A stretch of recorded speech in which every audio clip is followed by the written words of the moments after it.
y'all? It's your girl Brandy, aka Miss B, and welcome to another episode of Give It Grace podcast. How are y'all doing? I hope y'all are doing wonderful. Y'all, summertime is officially over. It's fall, which so happens to be my favorite season of all. Now, I know what y'all are thinking, especially people that live in places like I live, New Jersey. It's about to get cold up here in the Northeast. But honestly, fall is my favorite season of the year because of Halloween. I love Halloween. And if you know me, you know I do Halloween real big every year. So I'm still trying to figure out what I'm going to be this year for Halloween, but I do know it's going to be big. And so I'm excited about that. So I just want to jump right into the episode, y'all. Mainly because it's almost 1 a.m. that I'm recording this, and your girl is really, really, really tired and really being stretched. But I'm committed to bringing y'all this content. I'm committed to bringing it to y'all because I hope that it's good for y'all. So the first segment of our podcast is called Give Them Some Grace. And this is a segment of the podcast where we talk about a person of influence or celebrity that's really being dragged out here in the media and social media streets. And we try to see if we could possibly give them some grace. So I'm actually not going to be talking about a person today. I'm actually going to be talking about an entire association that I want to challenge us to give some grace. Now, I personally am going to be stretched. And I know a lot of us are going to be stretched, but this is what we're here for. We're here to be stretched, okay? So I want to see if we could possibly give the Country Music Association some grace. So I know what some of y'all are thinking, what is the Country Music Association? So I'm gonna tell y'all, the Country Music Association is the association that's responsible for the Country Music Awards. And the people on social media are really upset and bamboozled and irritated by the Country Music Association. And the reason why they're so upset is because Beyonce knows Carter. Okay. And I do have to give y'all some context in this episode. I am an active member of the Beehive. And for those of you who don't know what the Beehive is, it is the core fan base of Beyonce knows Carter. I went to the Renaissance World Tour 2 times to see Miss Beyonce and was blown away each time. She is truly the greatest entertainer of our era. And I don't want to argue with nobody. Just like Glorilla said, I don't play about Beyonce. Okay. I don't play about her. So I'm really going to be stretched here because there's an article on Vox, right? And I'm going to just read the article for y'all. So despite having the biggest new country album of the year, Beyonce received a complete shutout from the 2024 Country Music Awards. Her Cowboy Carter album topped the country charts, a historic first for a black woman singing country, and spent 22 weeks on the Billboard Top 200 album ranking. Yet, despite the CMA's giving nominations to other pop crossover artists, including Post Malone and Sean Boozy, the voting body denied Cowboy Carter nominations in any category. And so this is why the streets are upset, because Beyonce's Cowboy Carter album was a gift. It was political, it was historical, and it was revolutionary. And it really was successful. It was really successful. So you would have thought that the Country Music Awards would have nominated Beyonce for at least something, but they didn't. So the streets is upset, and I get it. I understand. I myself am the streets, and I myself was upset by this. But I want to see if we can together try to stretch ourselves and give the Country Music Association some grace. So I can't talk about this without talking about the historical exclusion of black artists from country music. This isn't something that's new and just starting because, you know, Beyonce has dropped a country album. It's something that's been going on for generations. Okay. The origins of country music are rooted in Black culture. And that's what a lot of us Black folk don't know, because a lot of our history has been whitewashed. Sorry to the white listeners. Sorry, y'all. But this is a fact. This is what has happened to us. And specifically instruments like the banjo. The banjo was an African instrument that African slaves actually brought over to the United States, and it happens to be the most prominent instrument in country music, right? So mainstream country music over the years have evolved to having a primarily white audience. And because of that, I would argue that they have historically sidelined Black artists and influences, to reinforce who belongs in that culture. And they've done this to Beyonce, because if y'all don't remember, Beyonce actually performed on the Country Music Awards in 2016. She performed her song Daddy Lessons from her album Lemonade, which was a country song. It was country, right? And she performed it with the Dixie Chicks, and all of the patrons of the Country Music Awards that year were upset. And you could clearly see the shade in some of the interviews if y'all go and look at them. They were upset because Beyonce was there.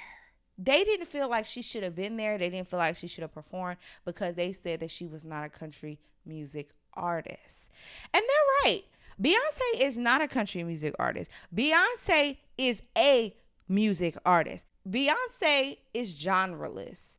She transcends all genres. She has songs in all genres. So they're right. She's not a country music artist. But historically, especially in the country music space, they reinforce stereotypes about who belongs in that genre, right? So think back to when Lil Nas X released Old Town Road.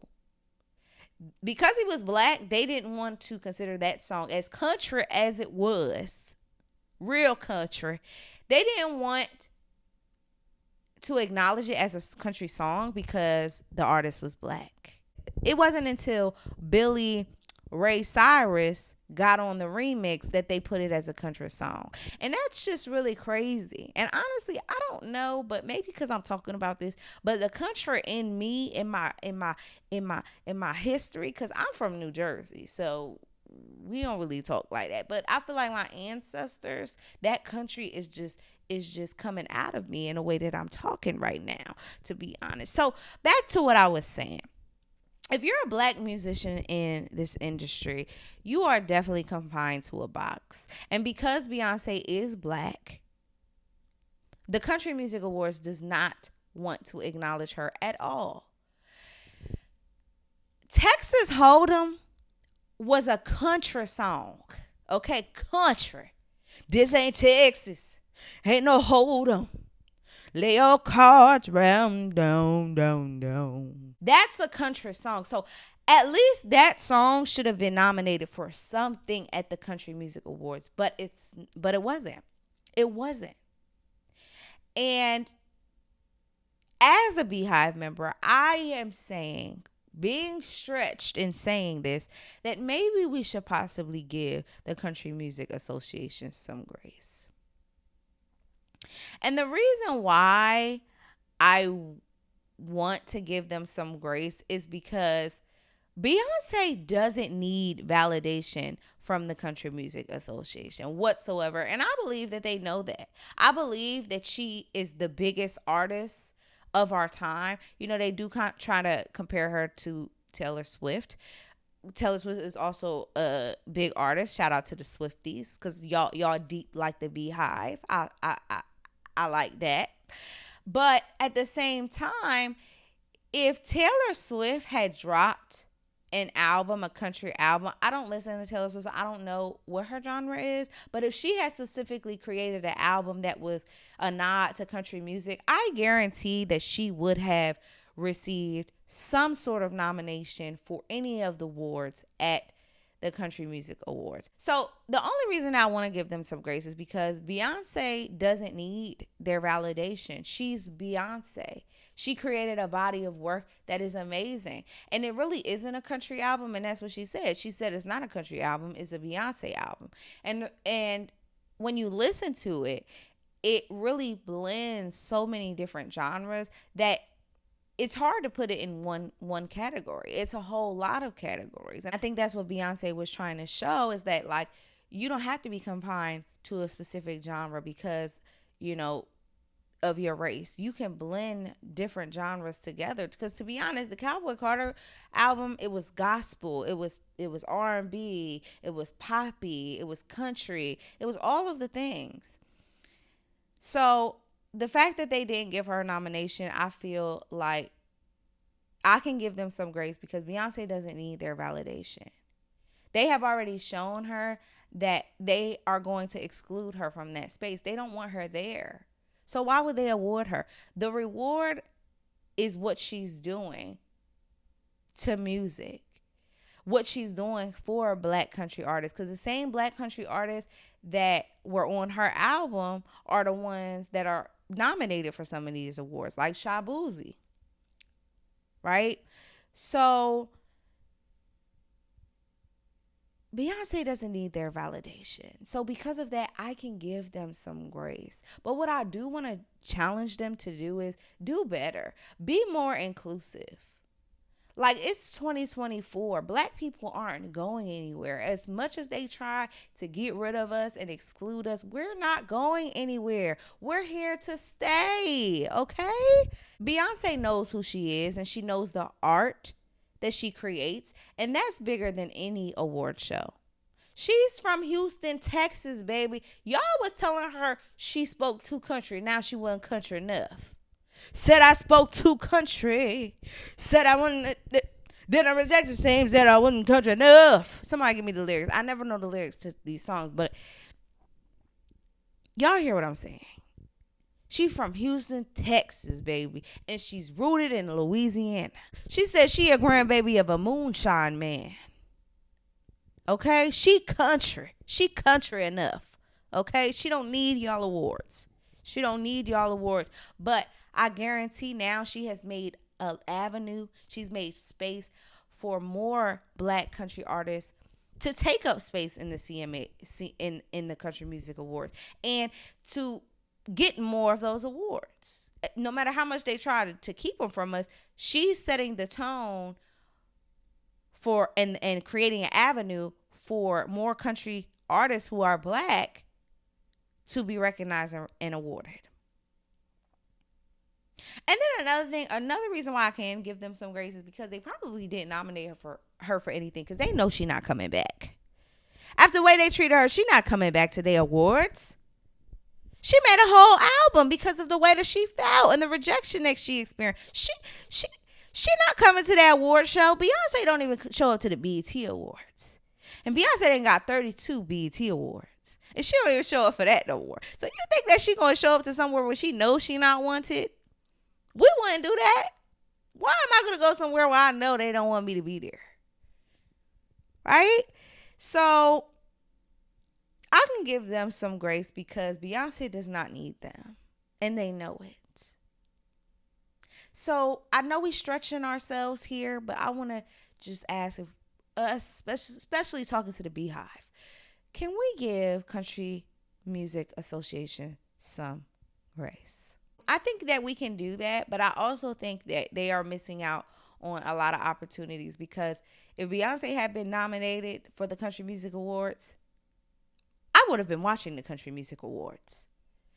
And I feel like a lot of people feel the same way. We would have been tuned in. We might have to watch something else while we watching it, with the other performances. But when Beyonce was on that stage, we was going to be tuned in. And that was an opportunity for them to broaden their audience, right? So they don't have a primarily white audience, so that Black people feel included. But that's not their mission. But even still, we can still try to give them some grace. Because remember, grace is undeserved favor. So they don't deserve this, but we are going to give it to them anyway. So Country Music Association, we are giving you all of the grace that you don't deserve. But do better. Do better. Okay? All right. So the next segment of our show is called Give It Some Grace. And this is where we talk about everyday annoyances and things that get on our nerves.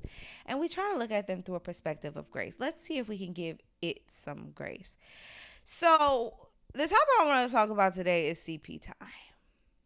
CP time. And for those of you who might be a little bit confused, CP time is colored people time.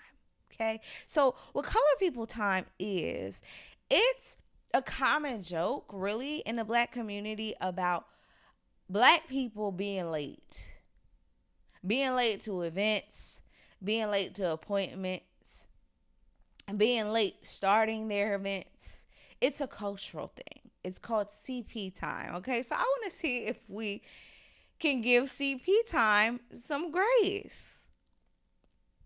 So we can't talk about CP time without the historical implications, okay? So for those of you who may not know, like me, I didn't know this, CP time originated as a way for Black people to cope with the fact that in the past, they've been expected to wait. So wait for things like resources, respect, opportunity. Black people have to wait. So Black people just started showing up late as a form of reclaiming their time and space, and also refusing to conform to systems that historically disregarded their value. So Black folk, so this is history. Black people started showing up late. And that was really profound for me, because I can understand that. I can understand that there are cultural and historical implications of the formation of CP time. So like for me, I regularly operate on CP time. To be honest, you really need to tell me that an event is starting an hour before it's starting, and if you want me to be on time. Like, a lot of people around me know this about me already. Like, if you want me to be on time, you have to tell me that it starts at an earlier time, because I don't know what it is about me. As much as I try to be on time or say I'm going to be on time, something always happens that makes me late, and I don't understand. And I can give grace for this because it's something that I need grace for, right? And I definitely give myself grace when these events are optional. When it's optional, if I'm not being paid to do something, 9 times out of 10, I might arrive late. 9 times out of 10, I'll be there, but I'm coming late. And I think that a lot of people can relate to that. So I want to see how we could possibly give it some grace. And the way that we could possibly give, the latecomers, the people that operate on CP time, because it does get on our nerves. The way that we can give them grace is understanding that we really never truly know why someone is late, right? You have to give people a reason. They could be balancing work, their family. They could have lost their wallet literally as they was walking out the door. And now they got to flip their house upside down to look for their wallet. And that just took up time and it made them late. There's a number of reasons, right? It's some people that just want to be able to move at their own pace. And I do feel like I'm one of those people, because if you rush me, I feel like there's a chemical imbalance in my brain that automatically makes me move slower if I feel like I'm being rushed. Or if I'm rushing to do something, I end up taking longer to do it because I'm rushing to do it. But that's just me. But there's a number of reasons why people could show up late, right? So can we give people who don't always show up on time some grace? Life's stressful enough. Okay? So the fact that people show up at all is what really matters. And Lauryn Hill actually said that. People was online dragging her, was mad that she was showing up late to her concerts, and she was like, y'all better be lucky I come out here and sing at all. And honestly, that's a word. That's a word. Because just like God, I may not come when you want me to, but I'll be there right on time. I'll be there right on time, okay? Y'all know the song. So I just want to offer some support for those of us who do arrive late frequently, right? If you're someone who does arrive late often, you have to give yourself some grace, right? Give yourself grace. Acknowledge that you are late. But I do want to caution us not to take advantage of other people's time. Time is something that is completely fascinating to me. I'm obsessed with the idea of time because it's really the only thing in this world that you can't replace or get back. Once it's gone, right? You want to be courteous to people and their time. You want to be courteous to people and their time, especially to the people who value punctuality. Like, if you're going to show up late, the least that you can do is let them know that you're running late. When you're meeting up with someone, you don't want them to have to be waiting on you. And I'm somebody who does come late, but I also am someone who does not like to have to wait on people, which is really kind of like ironic and a little bit hypocritical a little bit. But like I said, God's still working on me. God's still working on me, okay? But you should definitely let people know if you're going to be running late. And you should also let people know, especially people who value punctuality, that you are someone who comes late sometimes. You know, be honest with yourself. Own it. People around me, they already know. 9 times out of 10, I'll be there. But I might show up late. But I'll be there. Okay? So let's give our latecomers, people that operate on CP time, some grace. I think we can do that. So the last segment of our show is called Give Me Some Grace. And this is the segment where I share a personal experience or situation where I could have given more grace or received more grace. And it's also an opportunity for you listening to write in and share your stories about when you could have used some more grace or received some more grace. So the story that I want to tell today, this is one of the stories that I haven't told many people in my life.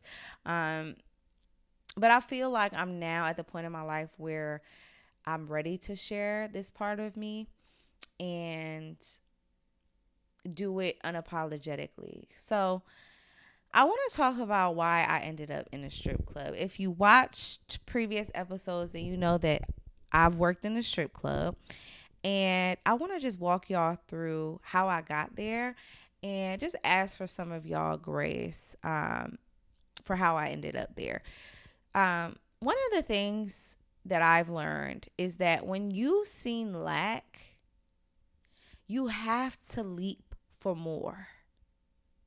You have to leap for more. And sometimes we find ourselves leaping into places that aren't right for us. And that's what I would say my time in the strip club was. It was a time where I was leaping for more, but leaping into something that wasn't right for me. So I actually started in a strip club when I was in college. I was trying to get money. I was a broke college student, very cliche, and I wanted a way to make some money. And at that time, I was really like, you know, idolizing a lot of the dancers I was seeing at King of Diamonds and Magic City. And I just saw the luxurious lifestyles that they lived and, you know, the financial freedom that came with it. But I didn't see the other side of it, you know, so I was idolizing something that I really knew nothing about. But I had saw people who are doing it and making money. And I was like, I want to do that. I can do that. And so I started in college, and it was something really hush hush. Nobody knew about it. It was something that I kept really hidden. And so what I really need grace for is the fact that I didn't really need to be in this strip club. And I want to acknowledge that there are some women who don't have no other option, that they're fighting cases, they have multiple kids at home, they don't have the opportunity or didn't have the opportunity to get an education. And so that is a means of income for them, a means of steady income. Because a lot of times these clubs are open 7 days a week. So literally every day of the week, you can go into the club and make some money. And I've seen girls that literally will work every single day of the week. So I acknowledge that it is a place that can be a stepping stone. You know, like Uncle Clifford said in P Valley, he said, let it be your stepping stone, not your tombstone. That's real. And it really can be a stepping stone for a lot of women. And I feel like it was for me in a lot of ways. But again, like, I didn't need to be there. I chose to be there because I felt like I needed to take a drastic action to really change my life and my finances. And so I went to the strip club, and honestly, it was very fruitful for me. I didn't really have to work a regular job when I was in college because I was dancing, and I needed that flexibility because I had classes, and homework and all of those things. So I needed to be able to make money, in a flexible way. So that time that I started dancing, and then I took a few years off, and then I started dancing again. And so when I think back about that time, all that I can think about is God's grace. God's grace.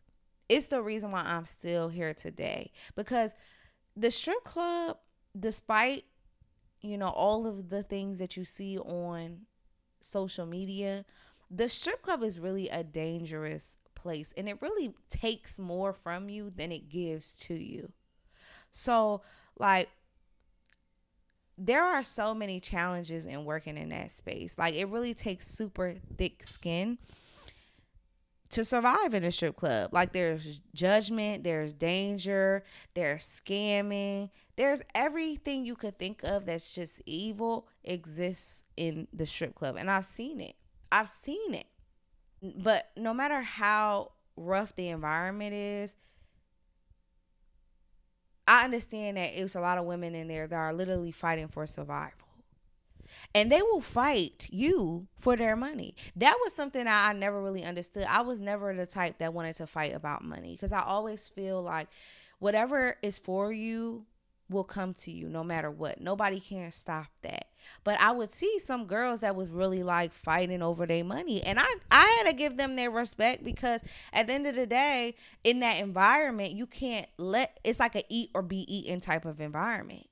So it's like you can't let nobody walk all over you or step on your money. You got to get yours, and you got to get that respect. And sometimes you got to bust somebody in the head for it. I don't agree with it. Like I said before, you don't have to agree with it. We don't have to understand it. But I do feel like we need to give it some grace. And so there were many nights that I'd leave the club feeling like I really don't belong here. And I used to say, when I was in the club, I used to always say, like, I'm here for a good time, not a long time. Because I knew that I wasn't going to be in the club long. I knew it in my heart. But even when I was in the club, I felt like me going into those spaces, I brought God with me. I had conversations with so many girls, that was going through stuff, and they would be like, yo, just talking to you, I feel better about it. I feel, and I was very standoffish because of that, because I was very protective of myself in that environment. I knew what I was walking into every day. But like I said, every day when I got home, I just felt like this is not what I'm supposed to be doing. This is not all that God has for me. So I think that we could give girls that work in a strip club some grace. Everybody has their own personal reason, their personal goals of them being there. And you don't know their story. So I definitely feel like we should give it some grace. And I've met some of the most incredible people in the strip club. Some people that I'm still really tight with to this day. But it is an environment that has a lot of snakes in the grass. It has a lot of snakes in the grass. So if you are a young girl and you're thinking about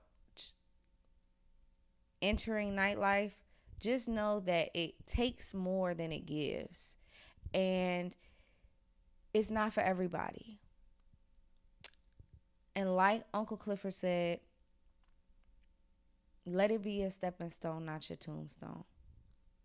And I'm just grateful because of God's grace. God's grace, even in those situations when I was putting myself in those situations, God still covered me. Every night I left the club, I got home safely. That's something that we take for granted, because I know a lot of people that left the club and did not make it home that night.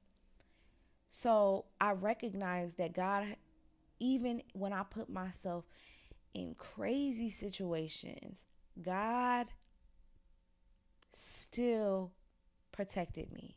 God's grace kept me. So if God could give me that grace when I was in it, I definitely think that we can extend the grace to everyone that's working in the strip club, from the security to the DJs to the manager to the bartenders to the bottle girls to the sweepers. We don't know their story, and because of that, we should give them some grace. So can y'all give me some grace? Because it's something now that I'm not ashamed of. It's a part of my story. It's helped build me into the person that I am today. So can y'all give me some grace for this? I feel like y'all can. Because God has already given me the grace that I don't deserve. But I'm grateful for it anyway. So let me know in the comments if you've done things that you've had to do that you necessarily didn't want to do, and how you navigated that. And give yourself some grace. Okay? All right, y'all. So that brings us to the end of our episode. I hope y'all enjoyed it. I hope it added value to your life, because I know it definitely has mine. If you stayed and tuned into the entire episode, y'all, I love you. I'm sending you love, light, positivity, and grace. And I'll see y'all in the next one. Bye, y'all.